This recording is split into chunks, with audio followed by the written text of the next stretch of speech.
Kami dari DCK, Project Dia Cerita Kita. Tujuan dari proyek ini untuk menguatkan kembali dan menghayati kembali betapa besar kasih setia Tuhan dan penyertaan Tuhan dalam pelayanan mahasiswa. Sehingga visi dan misi pelayanan mahasiswa dapat diteruskan dari generasi ke generasi. Episode pertama kali ini, kami menggunakan tema History dengan narasumber Bang Tadius Gunadi. Bang Tadius Gunadi adalah alumni dari FTUKI dan Bang Tadius Gunadi merupakan seseorang yang merintis pelayanan mahasiswa di UKI. Untuk itu, mari kita simak wawancara berikut ini.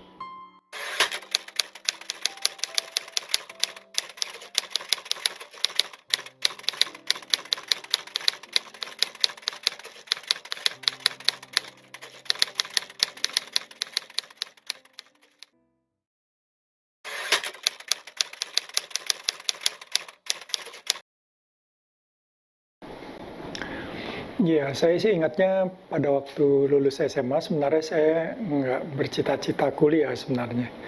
Saya bercita-cita jadi pemain band pada waktu itu. Tapi ayah saya waktu itu nggak tahu ada urusan apa dia datang Jakarta karena saya sebenarnya dari Sumatera Selatan, dari Babel, Bangka Belitung. Ayah saya datang, terus pas saya lulus SMA, akhirnya dia suruh saya, udah kuliah aja, ya kan. Lalu dia tunjukkan iklan UKI itu, udah kuliah di sini aja ya. Jadi ayah saya sebenarnya yang suruh saya kuliah di UKI. Iya, jadi ayah saya suruh, jadi akhirnya saya daftar karena saya pikir pada waktu dia suruh saya pun sebenarnya kampus-kampus besar yang bagus semua tutup sudah. Mungkin tinggal UKI yang masih buka waktu itu. Jadi akhirnya ya tidak hanya UKI sih, mungkin ada kampus lain yang mungkin masih buka. Tapi akhirnya saya daftar di UKI. Jadi waktu pertama kali saya kuliah di UKI tuh nggak punya motivasi kuliah yang kuat.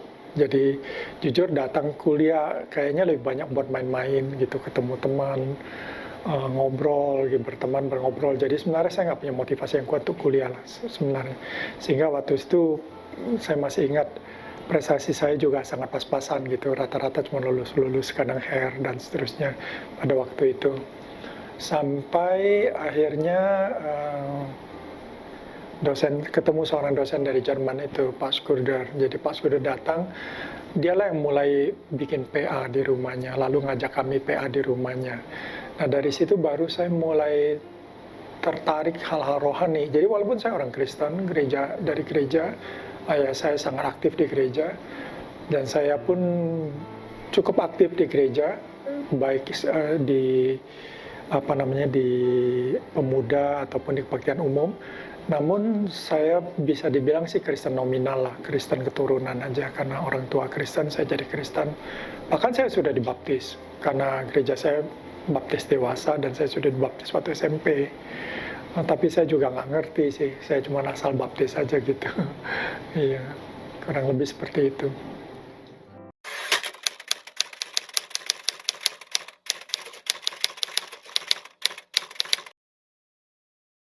Ya sebenarnya awalnya sih karena dosen Pak Skuder itu yang meminta kami untuk meneruskan PA yang mereka mulai. Jadi mereka mulai PA di rumahnya, tapi setelah setahunan gitu, sebenarnya PA-nya udah berjalan 2-3 tahun sih. Saya cuma ikut yang tahun terakhir ya.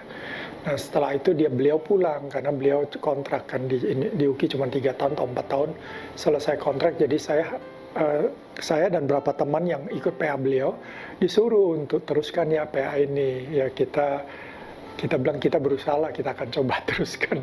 Tapi setelah beliau pulang, kami juga akhirnya sempat terhenti, PA-nya sempat terhenti. Menariknya, saya ketemu sama seorang teman yang ikut PA, terus teman itu bilang, kok kayaknya setelah nggak ikut PA ada something yang missing ya. Dia bilang begitu, ada something yang missing gitu. Jadi tanpa sadar sebenarnya waktu kami ikut PA sih fine-fine aja, nggak ada yang spesial, nggak ada, PA-nya sangat ordinary, biasa gitu. Walaupun menariknya waktu PA, saya kira selama saya jadi orang Kristen, saya jarang baca Alkitab, dan Alkitab sepertinya hidup gitu, berbicara gitu. Saya cuma lihat Alkitab seperti cerita tuh masa lalu yang agak kuno begitu ya, tapi nggak hidup. Tapi waktu saya PA di rumah beliau itu, terasa firman itu kok kata-kata tulisan di Alkitab seperti hidup ya, sepertinya kok relevan buat kita begitu. Saya masih ingat kita PA tentang Daniel gitu, dan kok waktu baca Daniel kok bicara ya, sangat menarik begitu. Nah itu yang pengalaman saya waktu ikut PA beliau. Tapi awal ikut PA beliau juga sebenarnya bukan karena saya tertarik, tapi karena saya sungkan. Karena beliau sangat sudah sangat baik sama kami dan diajak-ajak terus. Jadi saya sudah diajak setengah tahun lebih kali nggak ikut-ikut. Tapi terakhir karena proyek akhir saya tuh sama beliau, semua belum proyek akhir, tapi proyek akhir untuk bachelor. Jadi, karena beliau yang bimbing, lama-lama saya sungkan kan. Merasa beliau udah bantu saya, udah gitu baik, akhirnya saya paksakan diri untuk ikut PA-nya. Tapi di PA-nya ya enjoyable, menyenangkan, karena selalu ada kue, dan ibunya juga ikut, penuh dengan ketawa, suasananya sangat menyenangkan, sehingga ya enjoy-enjoy aja, jadi saya ikut-ikut aja. Tapi setelah beliau pergi, saya sama teman saya sebenarnya mengingatkan saya, dia bilang, kamu merasa something yang missing nggak? Saya bilang, iya juga sih, saya rasa kok kayaknya dulu ikut PA seperti biasa, tapi sepertinya PA itu menolong menjaga rohani kami, atau membuat rohani kami lebih hidup lah.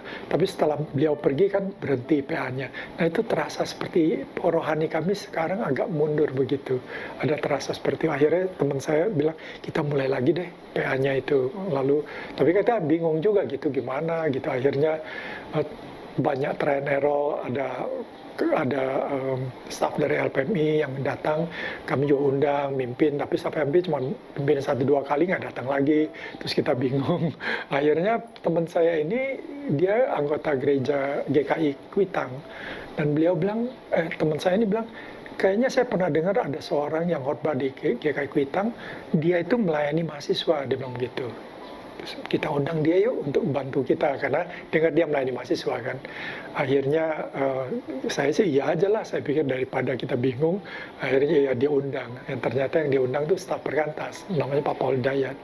Nah Pak Paul lalu ajak beberapa mahasiswa lain, 2 dari UI, 1 lagi dari Atmajaya, yang datang bersama. Jadi mereka berempat tiap minggu selama 3 bulan.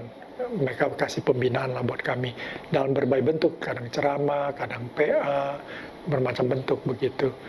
Dan ya saya nggak tahu setelah berapa, mungkin 2 bulanan saya ikut PA itu, dan saya masih ingat di dalam satu PA, jadi sebenarnya itu kayak pipa, seperti pipa. Dan di PA itulah beliau menantang kami gitu dalam doa, dia bilang mungkin nggak, kita ini kalau mengenal Alkitab, kita ini orang yang berdosa, kita seperti orang yang sudah tenggelam. Agama cuma bisa bilang kamu tuh harus berbuat ini supaya bisa selamat. Semua agama mengajarkan begitu, tetapi Yesus beda. Yesus datang menawarkan tangannya. Jadi dia mengulurkan tangannya untuk siapa yang mau selamat, silakan terima tawaran Tuhan gitu. Jadi bukan cuma nasihat, tapi langsung dirinya gitulah untuk menolong kita. Saya masih ingat dengan jelas waktu itu, akhirnya saya bilang, ya deh Tuhan, saya mau diselamatkan oleh Tuhan. Saya berdoa itu, dan setelah berdoa itu, doanya sangat tenang, biasa saja. Tapi saya masih ingat pulang dari doa itu, badannya terasa ringan sekali, jalan itu seperti di atas awan begitu, ringan. Rupanya sebenarnya ada sukacita yang mengalir dalam jiwa saya. Dan sejak itu perubahan hidup saya luar biasa. Nah itulah awal mulanya. Lalu dia bimbing, dia juga bukakan tentang visi pelayanan mahasiswa, karena mahasiswa perlu. Saya nggak ingat semuanya, yang saya paling ingat student today, leaders tomorrow, dia bilang iya kan. Jadi kalau kita menangkan mahasiswa, kita sedang menangkan pemimpin masa depan ya. Terus beliau juga bilang bahwa biarpun mahasiswa pendidikannya udah tinggi, budi pekerti mereka baik, tapi tanpa Kristus mereka tidak akan selamat, mereka akan binasa. Ya hal-hal seperti itu dibukakan pada kami, dan akhirnya kami merasa, wah ini persekutuan mahasiswa kayaknya penting gitu ya. Kalau kita nggak melayani mahasiswa, kita akan kehilangan momen untuk memenangkan calon-calon pemimpin masa depan buat pemimpin gereja, pemimpin masyarakat gitu. Jadi pada waktu itu visi kami itu udah merasa bahwa oke, baguslah dengan ada persekutuan mahasiswa ini, minimal kita dapat Matius 28, 18, 20, kita diminta untuk pergi jadikan semua bangsa muridku, ya kan? Itu minimal dia udah bilang begitu. Kami udah baca firman Tuhan. Oh ya, jadi melalui persekutuan mahasiswa kita sedang mentaati perintah Tuhan untuk menjadikan mahasiswa murid Kristus, kira seperti itu. Lalu juga mempersiapkan mereka menjadi calon pemimpin di masa depan, seperti itu ya. Kami pada waktu itu kami belum definisikan visinya, cuman secara umum visi seperti itu yang kami nangkap gitu.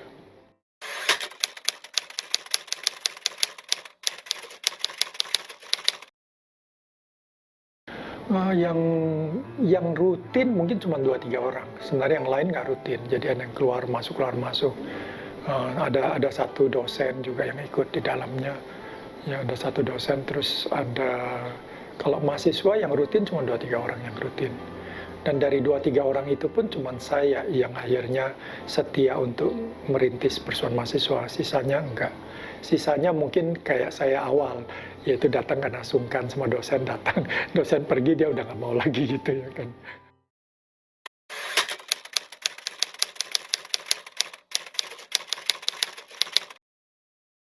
Nggak terlalu banyak sih tantangannya saya kira ya, paling ya diajak-ajak teman gitu ya kan. Teman yang lihat saya dulunya sama buruknya sama mereka sekarang kok mau bersekutu, kayak gitu saya diajak aja gitu. Lalu sok suci lo ya, dibilang begitu. Nah, itu satu tantangan. Tantangan yang lain mungkin ruangan kadang-kadang kita sulit karena kan kita jadi tapi waktu itu kami coba kerjasama dengan seksi keronian. Jadi kan di seksi keronian kebetulan kita kenal anak arsitek. Jadi akhirnya kita bilang kita di bawah seksi keronian. Jadi awalnya semua Persuan itu di bawah seksi keronian awalnya. Lalu kalau internal yang setia datang sih itu yang paling sulit ya. Jadi di awal tuh yang datang tuh ganti-ganti, nggak jelas. Jadi kami sebenarnya waktu awal mulai itu mulainya dalam bentuk yang umum, tidak dalam bentuk kelompok kecil, dalam bentuk umum. Tapi lama-lama kami udah sadar untuk merintis Persuan secara serius kita harus bentuk yang namanya core team. Jadi kita harus ada satu bentuk, ada satu kelompok inti.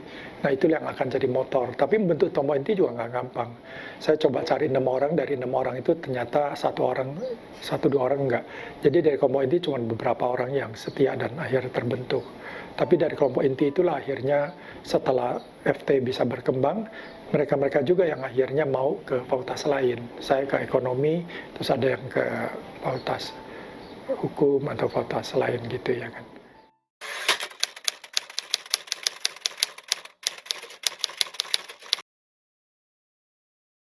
Ya itu suka duka lah ya, artinya ya diajak mereka bilang iya tapi nggak muncul tuh udah sering gitu ya kan.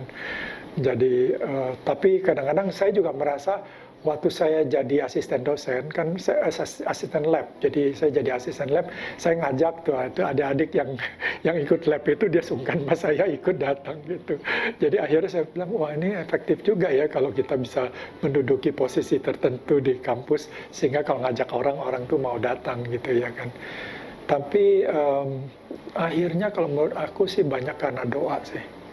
Dengan doa yang serius, pelan-pelan akhirnya Tuhan tambahkan orang-orang yang memang sepertinya Tuhan udah kerja dalam hidup mereka. Mungkin mereka orang-orang yang Tuhan udah kirim ke kampus begitu, dan mereka-mereka inilah yang akhirnya menjadi orang-orang kunci di fakultas gitu, di persekutuan.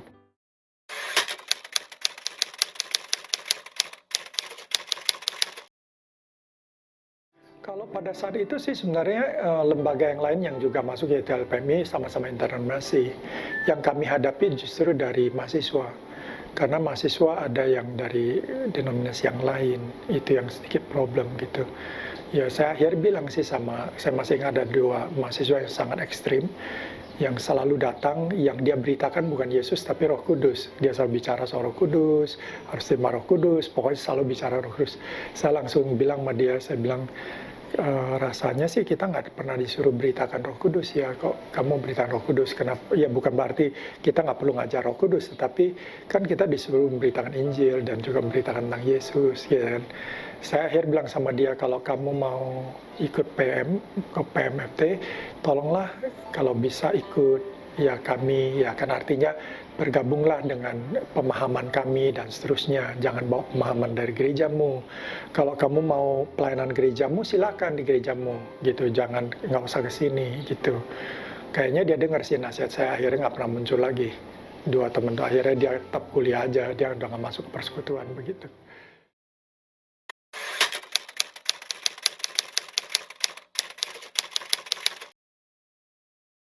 Saya rasa relasi dengan Tuhan yang baik. Jadi saya kira yang salah satu menjaga saya untuk tetap semangat yaitu saat teduh yang terus dipelihara, dijaga. Karena saat teduh itu kalau hubungan kita sama Tuhan baik, kita juga akhirnya mendapat penguatan dari Tuhan, dari Roh-Nya, ya kan, yang memberikan kita kekuatan. Yang lain, saya kira juga zaman saya camp itu sangat luar biasa, retreat atau camp. Dan saya berkali-kali ikut, hampir setiap semester saya rasa saya ikut camp. Misalnya kadang-kadang campnya di UKI, kadang-kadang campnya di Perkantas atau di kampus lain, saya selalu ikut. Maksudnya kalau saya bisa ikut, saya pasti ikut gitu. Dan camp-camp itu juga sangat Tuhan pakai untuk jaga semangat kita. Kan dengan ikut camp kita lihat orang lain yang begitu semangat, kampus lain yang begitu semangat, akhirnya kita juga termotivasi untuk melayani begitu. Terus mungkin juga yang lain, terus bertanya pada diri kita. Misalnya kadang-kadang kita kadang-kadang kita saat teduh kita malas, ya kan? Kadang saat teduh kita ada kemalasan, pengen tidur, malas bangun misalnya. Saya selalu akhirnya bertanya, sebenarnya seberapa penting sih saat teduh? Gitu, saya bertanya dan saya seperti berdoa sama Tuhan, seberapa penting sih saat teduh? Nah itu pertanyaan itu tuh menolong. Misal kamu kecil kalau lagi malas, seberapa penting sih kamu kecil itu? Gitu. Pertanyaan why-nya itu penting. Ya, why. Jadi pertanyaan why itu memberi motivasi pada kita. Jadi saya selalu bertanya, seberapa penting kamu kecil? Seberapa penting kita harus pemuritan ataupun pelayanan di kampus, kayaknya hal-hal seperti itu menjaga semangat kita. Selain jadi saat teduh, kita ikut camp-camp yang lain gitu ya. Camp juga salah satu yang Tuhan pakai. Persekutuan tentu juga Tuhan pakai, saya rasa itu juga sangat menjadi berkat buat kita.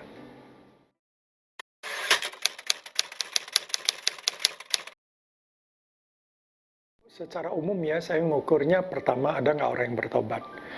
Jadi kalau di pelayanan mahasiswa itu kita lihat ada orang-orang yang bertobat, hidup baru, hidupnya berubah. Karena pelayanan mahasiswa ini menurut saya itu udah satu ukuran. Jumlah nomor 2 buat saya, tapi quality nomor 1. Jadi ada nggak orang-orang yang berkualitas yang dihasilkan.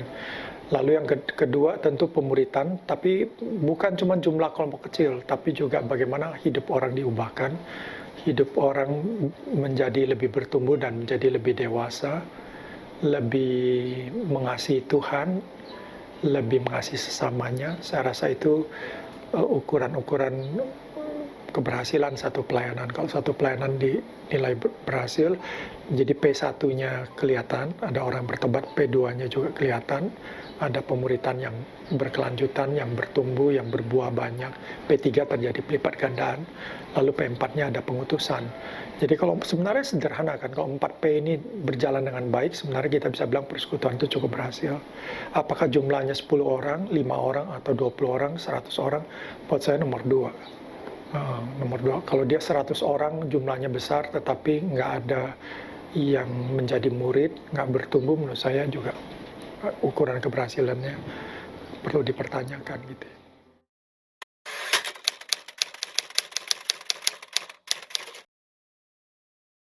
Saya kira sebenarnya godaannya untuk membuat kualitas pelayanan kita menurun itu dari zaman saya sudah ada.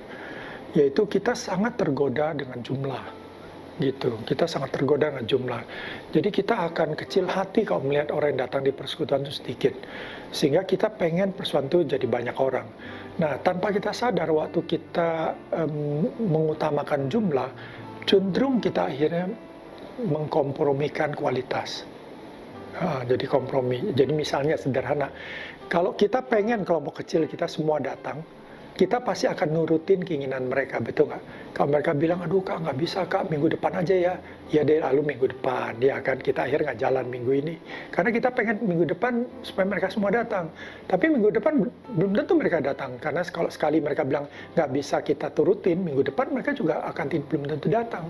Akhirnya bisa sebulan cuma jalan sekali. Itu pun setelah kita sedikit ngomel mereka, baru mereka datang. Misal kayak gitu. Nah menurut saya itu sangat disayangkan. Waktu zaman saya juga udah tergoda seperti itu. Misalnya sampai waktu itu aneh-aneh lah pikirannya, kita ngundang penyanyi yang hebat yuk supaya lebih banyak orang datang. Kayak gitu-gitu kan, supaya banyak yang datang gitu. Jadi kita nggak utamakan khotbah yang bagus, tapi malah mengundang penyanyi kayak gitu. Ya atau kelompok kecil kayak gitu, kita mau jumlahnya orang 6 orang, misal kelompok kecil saya 5 orang, 6 orang, saya pengen mereka 5-6 orang selalu datang, selalu saya turutin lah keinginan mereka minggu ini nggak bisa atau apa, ya kan. Seharusnya mungkin kita deal aja kalau anak KTB saya 5 orang, kita udah deal. Kalau 3 orang bisa jalan terus gitu, ya kan. Kalau sampai cuman 1 orang yang bisa, 4 orang nggak bisa, baru kita nggak jalan. Tapi kalau 3 orang aja yang mau, kita akan jalan terus misalnya, atau 2 orang, bahkan 2 orang aja yang mau, mungkin kita akan jalan terus. Bahkan mungkin kita lebih strict lagi, 1 orang aja yang mau, kita udah jalan gitu. Jadi cuma berdua gitu ya. Nah dengan kalau kita berani begitu, memang mungkin akhirnya dari 5 orang ujung-ujungnya sisa 3 orang, 2 orang nggak ikut lagi, ya kan. Tapi 3 orang ini jadi gitu, ya kan. Nah kalau kita 5 orang ini kelihatannya tetap 5 orang sih sampai 3 tahun, tapi MHB nggak selesai, ya kan.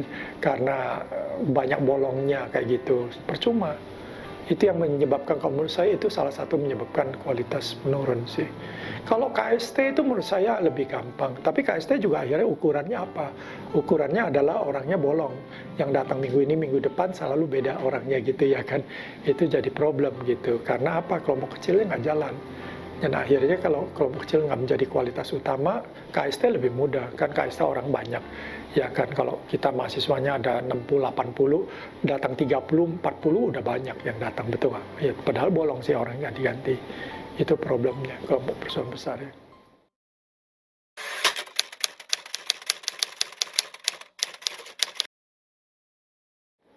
Yang pertama sih saya sangat berharap para pengurus mengutamakan relasi mereka dengan Tuhan, itu paling utama. Jadi dia harus melihat Tuhan itu benar-benar, kalau kita bilang Tuhan itu baik, nggak cuman apa ya, lip service bilang ataupun cuman pikiran di wacana aja bilang bahwa Tuhan baik, tapi kita alami Tuhan yang baik itu, Tuhan yang sangat baik bahkan dalam hidup kita, yang bagaimana hidup kita sangat diberkati oleh Tuhan.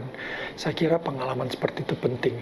Jangan sampai PM itu menjadi tempat di mana kita cuma belajar tentang firman Tuhan, belajar tentang Tuhan, tapi nggak mengalami kebaikan Tuhan, nggak mengalami, kalau kita belajar tentang Injil, kabar baik Tuhan, tapi kita nggak ngalami kabar baik itu dalam hidup kita, gitu. Bahwa kabar baik itu Yesus mati buat kita, dan kita alami bagaimana dosa kita yang banyak diampuni Tuhan, kayak gitu. Kalau kita udah ngalamin itu, beda sih, akan beda. Dia akan melayani itu seperti mengalir, bukan karena program, bukan karena membuat program tuh, karena kita udah alami kebaikan Tuhan sih ya, sehingga akhirnya kita buat program untuk menjadi berkat buat orang lain, gitu.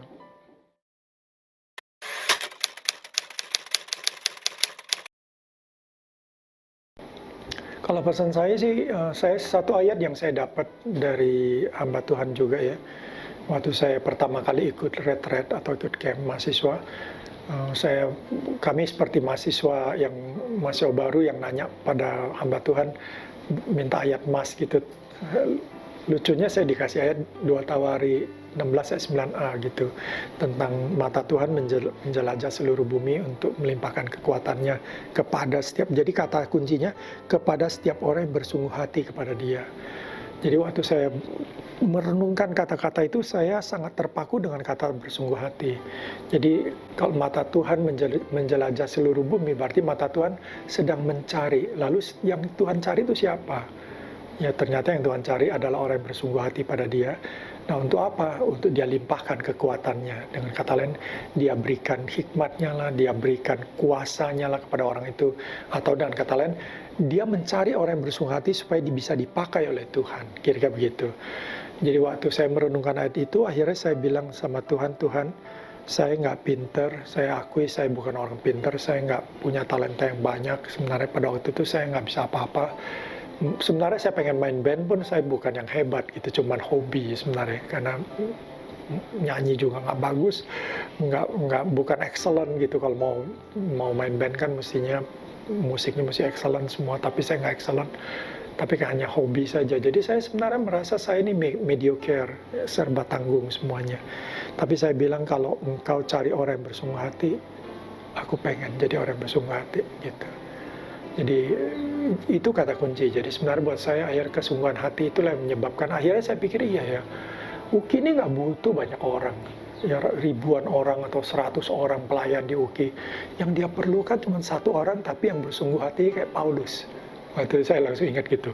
Coba kalau ada orang yang kayak kualitasnya kayak Paulus gitu ya kan. UKI-nya kan tunggang langgang sama Paulus. Iya kan, jadi akhirnya saya bilang Tuhan, saya mau sungguh hati. Jadi cuma belajar sungguh hati. Jadi sungguh hati kalau KTB sungguh hati, melayani sungguh hati, baca firman Tuhan sungguh hati, berdoa sungguh hati, kayak gitu. Mentaati firman Tuhan sungguh hati. Jadi kesungguhan hati itu. Karena yang membuat saya selama ini nggak berkualitas karena saya nggak bersungguh hati. Ya kan, saya kuliah nggak bersungguh hati, semuanya setengah hati gitu. Jadi UKI percuma punya PM yang mungkin anggotanya 400 orang, 500 orang, tapi setengah hati semua. Percuma, mendingan kita punya cuma 10 orang, tapi bersungguh hati gitu. Jauh lebih berdampak ke depan gitu ya kan. Jadi itu sih kerinduannya. Kalau Tuhan izinkan, kalau teman-teman mau dengar nasihat dari Tuhan, ya kesungguhan hati itu sangat penting gitu. Ya, saya yakin anak-anak UKI itu nggak bodoh-bodoh banget gitu ya kan. Kita bukanlah orang yang paling bodoh kali tapi kita kadang-kadang kurang sungguh hati gitu. Ya kan, kalau kita mau sungguh hati kali kita juga bisa berprestasi, bisa baik gitu ya kan. Jadi marilah kita sungguh hati gitu ya kan. Jadi mahasiswa yang sungguh hati, alumni yang sungguh hati itu ya.